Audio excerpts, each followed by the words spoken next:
The afternoon sun painted golden streaks across the cracked sidewalks of Wilmington, California. It was the kind of quiet Sunday that made parents feel safe, letting their children walk alone. 9-year-old Aaliyah Tyson clutched her art supplies close to her chest, her small feet carrying her steadily toward home. She had just finished her weekly drawing class at the community center, where Miss Rivera had spent the afternoon teaching kids how to capture light and shadow on paper. Aaliyah loved these walks.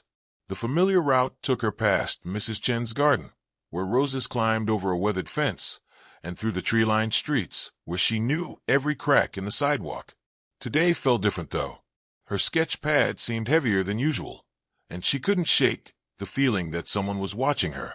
She quickened her pace slightly, her worn sneakers making soft sounds against the concrete. 2 blocks from her house, she heard the low rumble of an engine behind her.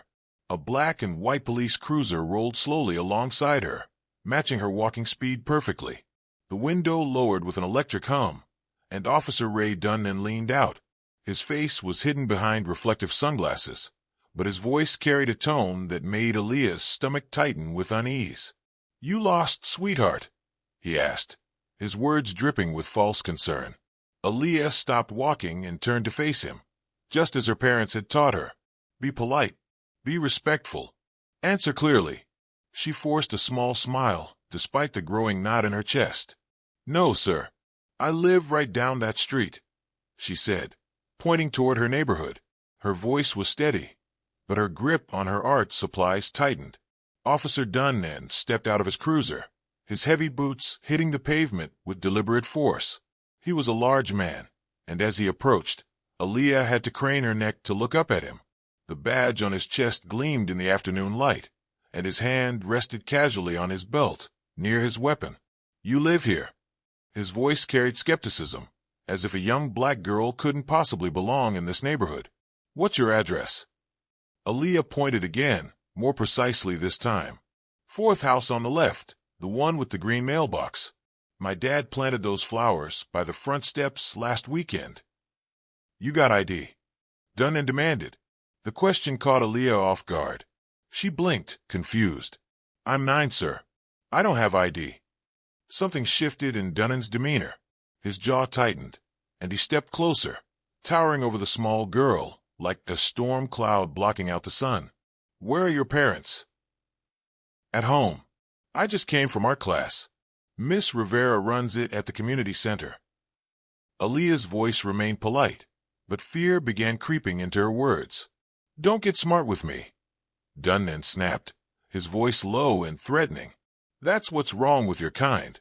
Always talking back, even when you're caught." Aaliyah instinctively stepped backward, her art supplies clutched against her chest like a shield. She didn't understand what she had been caught doing. She was walking home from art class, just like she did every Sunday. Her heart began racing, and her small hands started to tremble. "I wasn't being smart, sir. I was just answering your question," she whispered. But something in her innocent response seemed to enrage Officer Dunnan further. His face darkened, and he lunged forward without warning. His large hand wrapped around her small wrist like a vice, squeezing until she cried out in pain. Her art supplies scattered across the sidewalk, her latest drawing of a butterfly fluttering away in the breeze. "I didn't do anything," Aaliyah whispered, panic rising in her throat like bile. Dunnan twisted her wrist sharply, yanking her toward him with such force that her feet nearly left the ground. "You've got a mouth on you," he snarled. "That's what's wrong with your people. Always talking back." The pain shot up Aaliyah's arm like lightning. She tried to pull away, but his grip only tightened. In that moment of terror and confusion, she remembered something her father had drilled into her since she was old enough to use a phone. If anything ever felt wrong, if she ever felt unsafe, she should press the emergency shortcut on her phone immediately. With her free hand, she fumbled for the device in her pocket and pressed the sequence her father had made her practice dozens of times. The call connected instantly to Lauren Tyson, her aunt and Mike Tyson's longtime security chief. The phone screen glowed as the connection established, and unknown to Officer Dunnan, every word he spoke was being recorded. The quiet Sunday afternoon was about to become a nightmare that would change everything. As Aaliyah stood there, trapped in the grip of a man who saw her not as a child, but as a threat to be controlled. She had no idea that her father's name would soon become the catalyst for a reckoning that would shake the foundations of an entire system. The stage was set for a confrontation that would prove one simple truth. Sometimes the most powerful force in the world is a father's love for his daughter. Lauren Tyson was in the middle of reviewing security protocols when her phone buzzed with the emergency alert.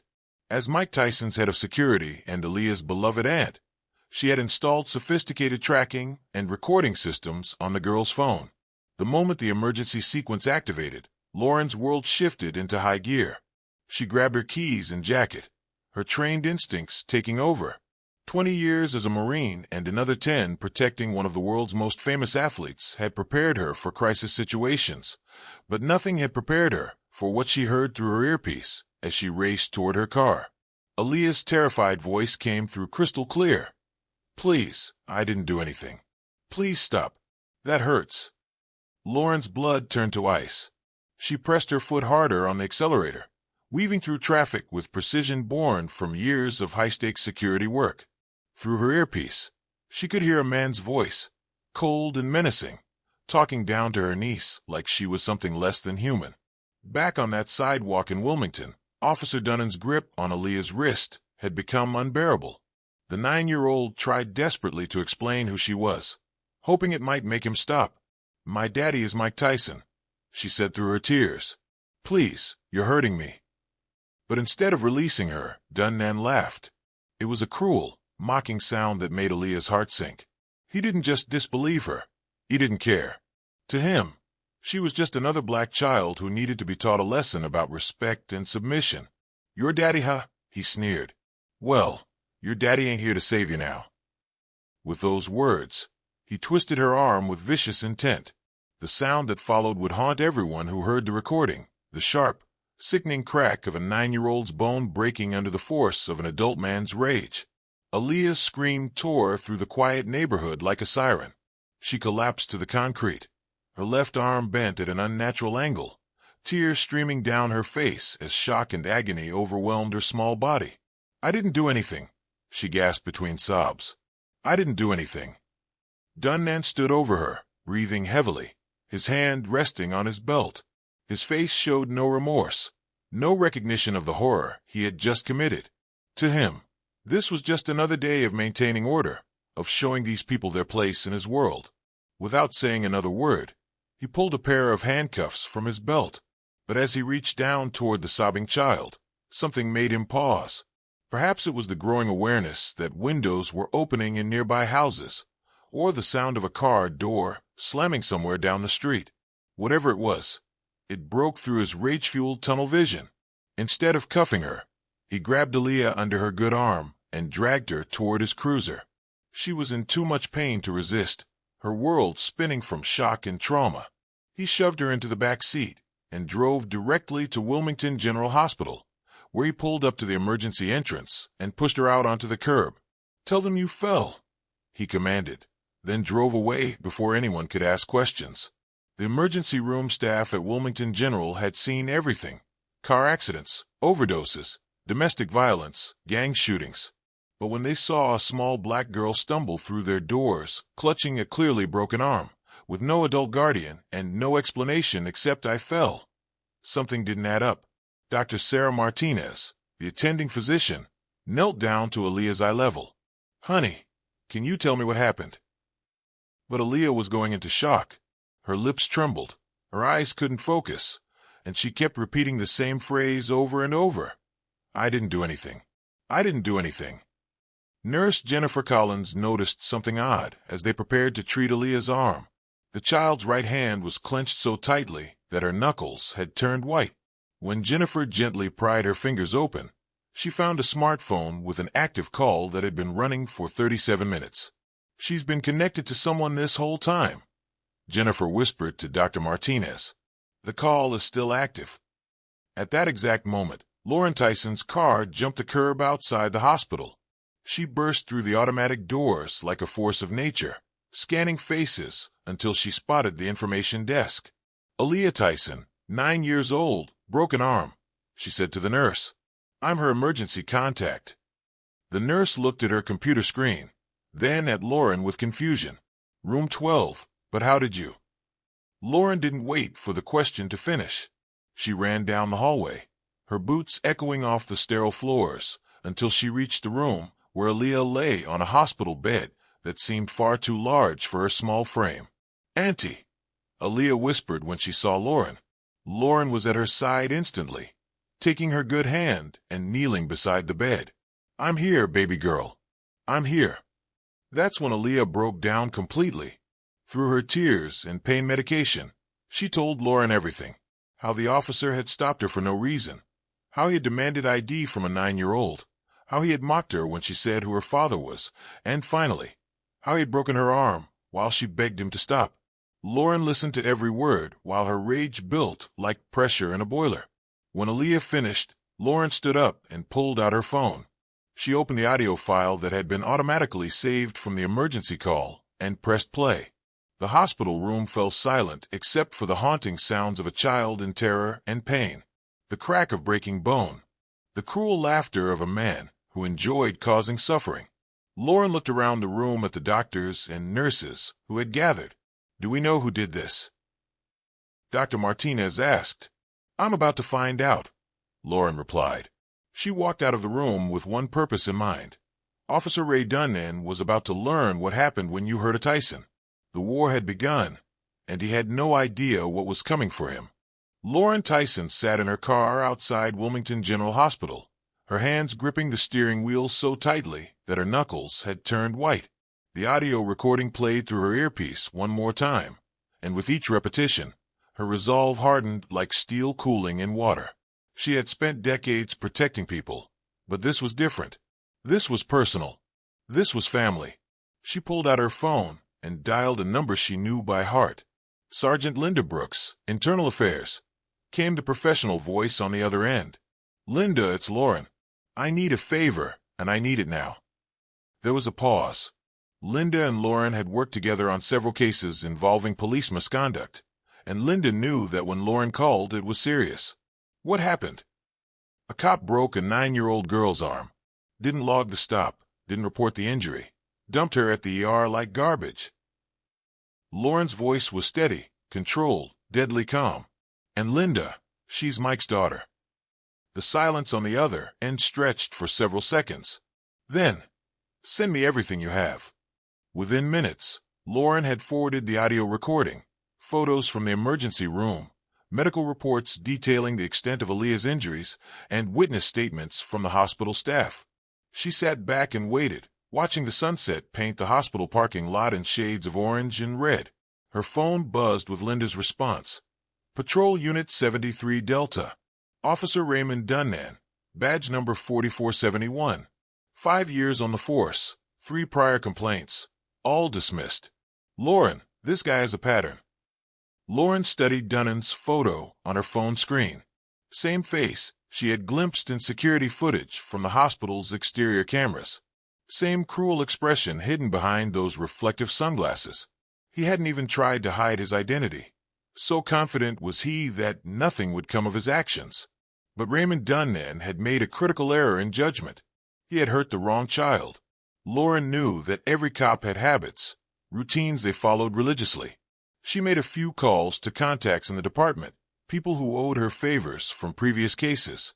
Within an hour, she had Dunnan's pattern mapped out completely.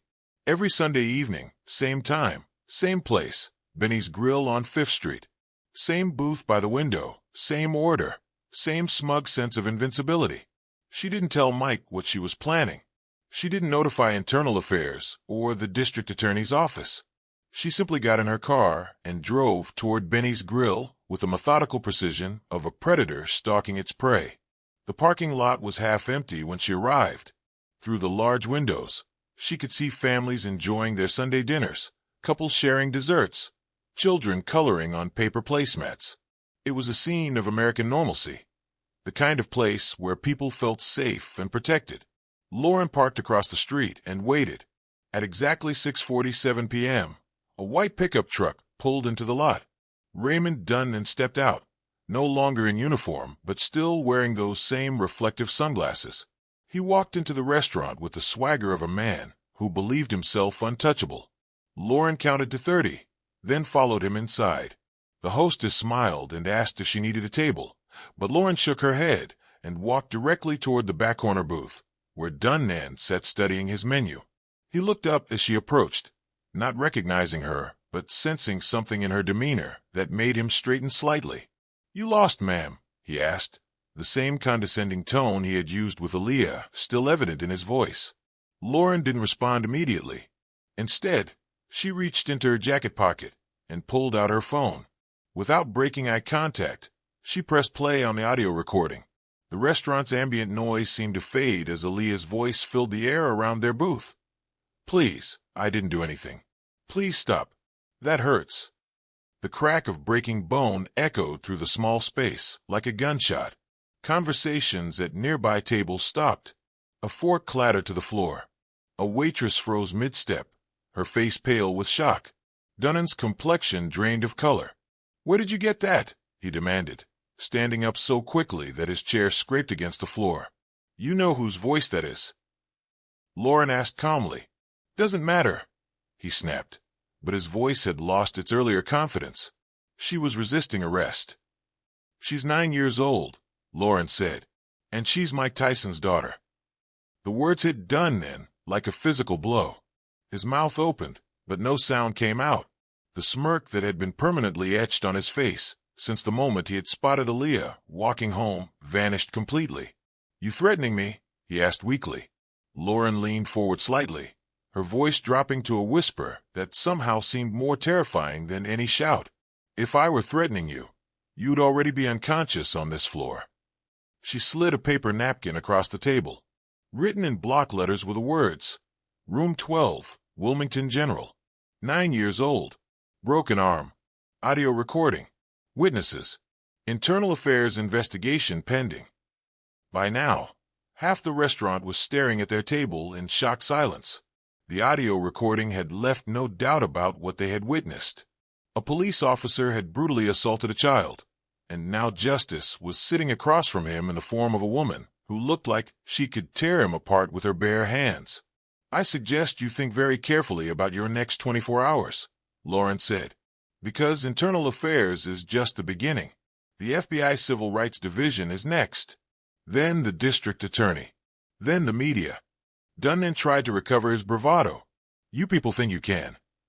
He never finished the sentence. Lauren's hand slammed down on the table with such force that water glasses jumped and silverware rattled. Every conversation in the restaurant stopped completely. "What you did wasn't policing," she said. "It was torture. You tortured a child because you could, because you thought no one was watching, because you thought no one would care." She stood up, towering over him despite being seated moments before. But someone was watching, someone was listening, and someone very much cares. Lauren turned to walk away, but paused at the edge of their booth and looked back over her shoulder. "The next time I see you in uniform, I hope it's during your perp walk." She left him sitting there, shaking and pale, suddenly very aware that every person in that restaurant was staring at him with disgust and revulsion. His Sunday evening routine was over. His sense of invincibility was shattered. His career was about to end. As Lauren drove home through the darkening streets of Wilmington, her phone rang. It was Linda from Internal Affairs. "We've got him on record," Linda said. "Dispatch confirms he wasn't on duty when the incident occurred. He took the patrol car without authorization. The EMTs confirmed the unauthorized drop-off at the hospital. He's violated about 12 different protocols." "Where is he now?" Lauren asked. "Probably still trying to figure out how his world just fell apart." Linda replied, "You didn't do anything we can't handle, did you?"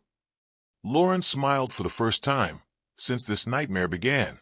"I didn't touch him, but I made sure he knows that tomorrow is going to be very different from today." As she hung up the phone, Lauren realized that confronting Dunnan had been only the first move in what would become a much larger game. Because men like Raymond Dunnan weren't anomalies in the system, they were products of it. And changing the system would require more than one confrontation in a restaurant. It would require war. By midnight, the internet was on fire.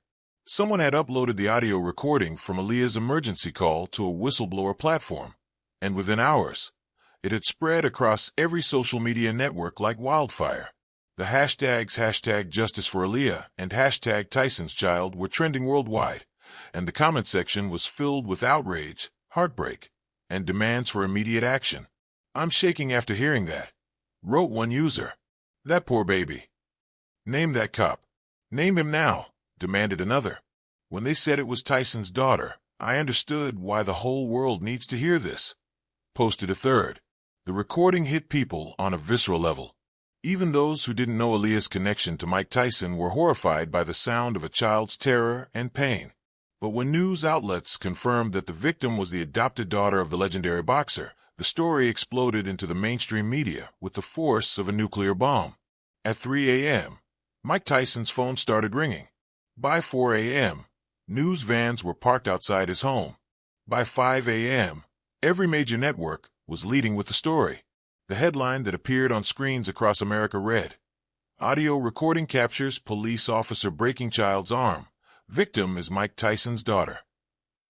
Mike had been in emergency meetings with his legal team since Lawrence called the night before. When he saw the media coverage, he knew there was no containing this story. More importantly, he didn't want to contain it. The world needed to hear what had happened to his daughter. Meanwhile, Officer Raymond Dunnan's world was collapsing in real time. He woke up to find his social media accounts flooded with death threats. His phone number had been leaked, and it rang constantly with calls from reporters, angry citizens, and people who had heard that recording and wanted him to know exactly what they thought of him. By 6 a.m., Dunnan's social media accounts had been deleted or suspended. His phone was turned off. He didn't show up for his scheduled shift at the Wilmington Police Department, but it wouldn't have mattered. The department had already placed him on indefinite suspension pending a full investigation. The pressure was coming from every direction. The mayor's office was fielding hundreds of calls demanding Dunnan's immediate arrest. The district attorney was being bombarded with requests for charges to be filed. Civil rights organizations were calling for federal intervention. And somewhere in all of this chaos, a little girl was trying to heal from trauma that would stay with her for the rest of her life. At Wilmington General Hospital, Lauren sat beside Aaliyah's bed as nurses came and went, checking her vitals and adjusting her pain medication. The child had barely slept, waking up repeatedly from nightmares about hands grabbing her, voices mocking her, bones breaking. "Auntie Lauren," she whispered during one of her wakeful moments, "are people really listening to what happened to me?" Lauren squeezed her good hand gently. "The whole world is listening, sweetheart, and they're not going to let this go." "Is Daddy mad?" Aaliyah asked. Lauren smiled despite the gravity of the situation. "Your daddy is beyond mad, but not at you. Never at you. He's proud of how brave you were." That afternoon, Mike Tyson held his first press conference since the story broke. He stood behind a podium at the hospital, flanked by his legal team and civil rights attorneys who had volunteered their services. His face was a mask of controlled fury, but his voice was steady and clear. "Yesterday, my daughter was walking home from art class," he began. "She was doing what millions of children do every day in America. She was being a kid, and a man with a badge decided that she didn't belong in her own neighborhood. He decided that her existence was a threat that needed to be controlled through violence." Mike paused, his jaw working as he fought to maintain his composure. But he made a mistake. He thought that breaking a child's arm would be just another day at work. He thought no one would care. He thought wrong. The cameras captured every word as Mike continued. "I've fought some of the toughest men in the world. I've been in rings where the only rule was survival. But nothing I've ever faced in my career compares to the cowardice of a grown man who breaks a 9-year-old girl's arm because she had the audacity to exist while black." The questions from reporters came rapid fire, but Mike answered them all with the same measured intensity. Yes, he was pursuing criminal charges. Yes, he was filing a federal civil rights lawsuit. Yes, he was working with organizations to ensure this never happened to another child. But it was his final statement that would be replayed on news programs for weeks to come. They picked the wrong family to terrorize. And more importantly, they picked the wrong child. My daughter is stronger than they know. She's braver than they imagined. and she's got a family that will move heaven and earth to make sure justice is served. As the press conference ended, Lauren received a call that changed everything. It was from Agent Maria Santos of the FBI's Civil Rights Division. "Ms. Tyson, we've been monitoring this case since the audio surfaced. We're opening a federal investigation into Officer Dunnan and the Wilmington Police Department, but we need your help." "What do you need?" Lauren asked. "We believe this isn't an isolated incident. We think Dunnan has a pattern of targeting children, particularly children of color. We need you to help us find the other victims." Lauren felt a chill run down her spine. "How many others are we talking about?" "We don't know yet, but the complaints that were dismissed by Internal Affairs, the incidents that were never reported, the families who were too scared to come forward, we think this goes much deeper than one bad cop." As Lauren hung up the phone, she realized that what had started as one family's fight for justice was about to become something much larger. They weren't just taking on Raymond Dunnan anymore. They were taking on an entire system that had allowed men like him to operate with impunity for years. The storm that had been building since Aaliyah pressed that emergency button was about to become a hurricane that would sweep through every level of law enforcement in ways that no one could have predicted. And at the center of it all was a little girl who had simply been walking home from art class, carrying drawings of flowers and butterflies, never knowing that her courage would spark a movement that would change everything. 3 weeks after the world heard Aaliyah's voice break under the weight of injustice, the Los Angeles County Superior Court was packed beyond capacity. The trial of Raymond Dunnan had become more than just a legal proceeding. It had become a referendum on police accountability in America. Every seat was filled an hour before the doors opened, and the line of people hoping to get inside stretched around 3 city blocks. The prosecution had built their case methodically and thoroughly. Audio recordings, medical evidence, witness testimony, surveillance footage, and a paper trail that showed a clear pattern of abuse and cover-ups stretching back years. They had found 7 other families who had suffered similar treatment from Dunnan, but who had been too afraid or intimidated to report it until now. Lauren sat in the front row, her notebook filled with details she had gathered over sleepless weeks of investigation. Beside her, Mike Tyson was a study in controlled power, his massive frame perfectly still, but radiating the kind of dangerous energy that made everyone in the courtroom aware of his presence. And next to him, wearing a soft blue dress with her left arm still in a brace, sat 10-year-old Aaliyah Tyson. The child had insisted on attending the trial despite her parents' concerns. "I want to see his face when they tell him what he did was wrong," she had said with a determination that reminded everyone why this case had captured the world's attention. When Aaliyah took the stand, the courtroom fell absolutely silent. The judge had to adjust the microphone down to her height, and the bailiff brought a cushion to help her see over the witness stand. Her voice, when she finally spoke, was clear and strong. "He asked me for ID, but I'm 10 now, and I still don't have ID," she said, drawing quiet laughter from some spectators. "I told him my name and my daddy's name, hoping he would understand that I wasn't doing anything wrong." She looked directly at Raymond Dunnan, who sat hunched behind the defense table, no longer the swaggering bully who had terrorized her on that sidewalk. He laughed at me. Then he grabbed me and twisted my arm until it broke. I kept saying I didn't do anything, because I really didn't do anything. I was just walking home. Then she did something that no one expected. She reached into her small backpack and pulled out a drawing. It showed a little girl with a cast on her arm, but she was standing tall, surrounded by people holding signs that read "Justice" and "Protect our kids." At the bottom, in careful child's handwriting, were the words, "I'm stronger now." She held up the drawing with both hands, and without any instruction or prompting, the entire gallery rose to their feet. It was a moment of pure, spontaneous recognition of courage in its most innocent form. Even some of the jurors wiped tears from their eyes. The defense had no response to offer. How do you cross-examine a child who has spoken nothing but truth? How do you justify breaking the arm of a 10-year-old who was walking home from art class? After 8 days of testimony that laid bare not just Dunnan's crimes, but the systematic failures that had enabled them, the jury deliberated for 6 hours and 11 minutes. When they returned, The foreman stood and delivered the verdicts that would echo through law enforcement agencies across the country. Guilty of aggravated assault on a minor. Guilty of abuse of authority under color of law. Guilty of conspiracy to obstruct justice. Guilty of civil rights violations under federal statute. Raymond Dunn didn't speak, didn't cry, didn't apologize. As the bailiff placed handcuffs on his wrists, a dozen phones captured the moment for posterity. Outside, hundreds of people who had gathered throughout the day erupted in cheers that could be heard for blocks. But for the Tyson family, the trial was just the beginning. As they walked down the courthouse steps flanked by their legal team, a reporter called out, "Mr. Tyson, what happens now?" Mike paused and turned toward the cameras. "Now we build something that doesn't need a Tyson name to be heard. We build a system where every child's voice matters, not just my daughter's." 3 weeks later, the Fighters for Institutional Safety and Truth Foundation officially launched in 20 offices across 12 states.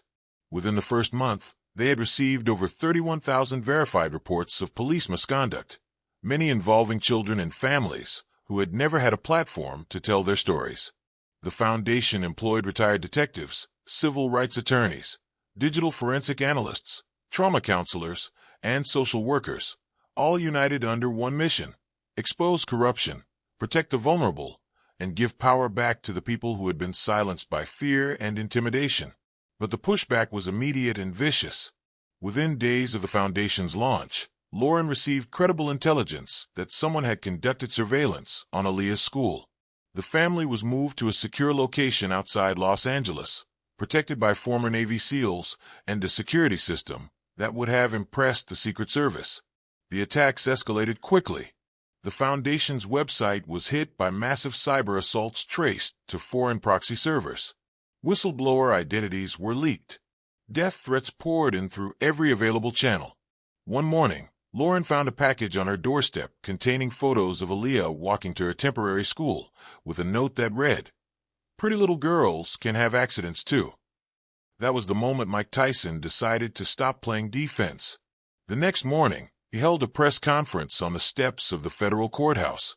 Behind him stood not just his family and legal team, but representatives from the Department of Justice, the FBI Civil Rights Division, and attorneys general from 6 different states. "They want to scare us," Mike said, his voice carrying the same controlled fury that had made him legendary in the boxing ring. "They want to intimidate us into silence. They want us to believe that seeking justice for children makes us the criminals." He held up a flash drive. "This contains 49 leaked internal memos from police departments across the country, 12 sealed files that were illegally buried, 31,000 testimonies from families who were told to stay quiet or face consequences." A screen behind him flickered to life, showing enhanced footage from surveillance of Aaliyah's school. The blurry figure became crystal clear: a retired police sergeant with a documented history of targeting families who had filed complaints against fellow officers. "They made this personal when they threatened my daughter," Mike continued. "Now it's war. And in war, the truth is the most powerful weapon." That afternoon, the Department of Justice announced a sweeping federal investigation into police departments in 17 cities. The foundation that had started as one family's quest for justice had become a nationwide movement that was reshaping how America thought about police accountability. 6 months later, Aaliyah Tyson, now 11 years old, stood before a joint session of Congress to testify about the Children's Protection from Police Violence Act. Her arm had healed completely, but the strength she had gained from her experience was evident in every word she spoke. "My name is Aaliyah Tyson," she began, her voice carrying clearly through the packed chamber.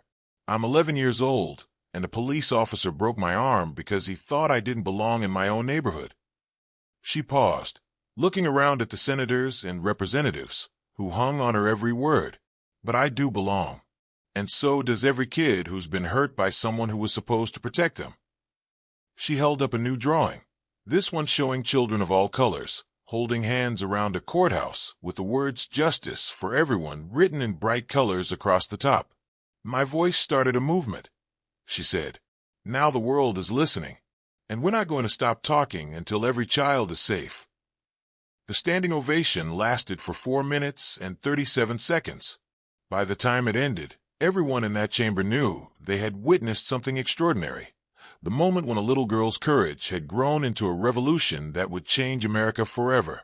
Raymond Dunnan was sentenced to 12 years in federal prison. The Wilmington Police Department was placed under federal oversight.